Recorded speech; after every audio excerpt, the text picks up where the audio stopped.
Only on Fox, to say it's been a tough year for a Phoenix woman would be an understatement.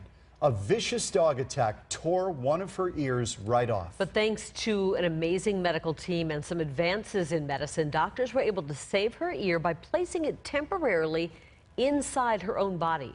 First, we've got to warn you, some of the video you're about to see is graphic surgical video, and it may not be suitable for everyone in your family. Ty Brennan brings us the story.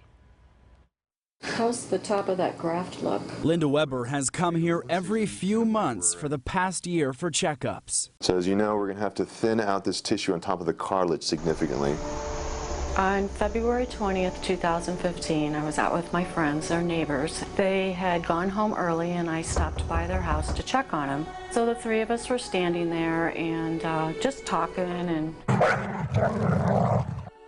I remember seeing the dog lunge, and I just remember this tearing, ripping sensation on the side of my head.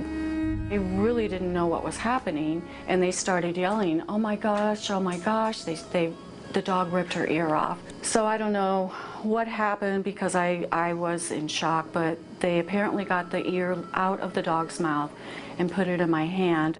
She came in literally holding the ear that was bitten off by the dog. Dr. Pablo Pritchard, the chief of plastic surgery at John C. Lincoln Hospital, was on duty when Weber arrived. He immediately came up with a plan to save her ear. We had to do almost like a facelift type procedure, lift her skin and fatty tissue off of the muscles to advance that forward to close that hole. After they stopped the bleeding, they couldn't immediately reattach the ear, so they essentially had to store it somehow. To do that, they placed the ear inside her body near her stomach. Because there's no blood supply to that piece of cartilage. If we just sew that cartilage back onto the side of her head, it'll be, it's just dead tissue, and it'll turn black and fall off, and then we just lost all that tissue.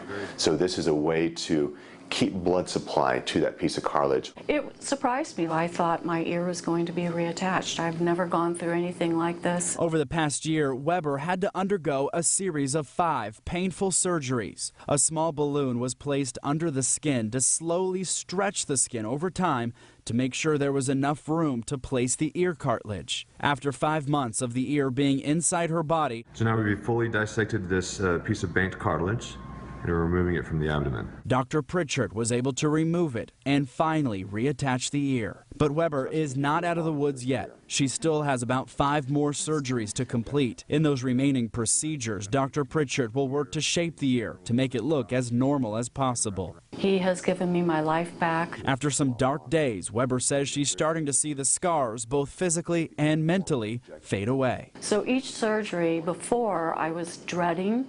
Now I'm looking forward to it because I know it's one step closer to finishing the whole process. I can really see a metamorphosis in her mood, in her, outlook, in her, social interactions. She's a lot more social now. A really nice change in her behavior. Weber has had to leave her job as a nurse because of the attack. She is counting down the days when she can go back to work and put this painful chapter of her life behind her. But I also try to keep it in perspective that things could have been worse. It is just my ear. I am functioning.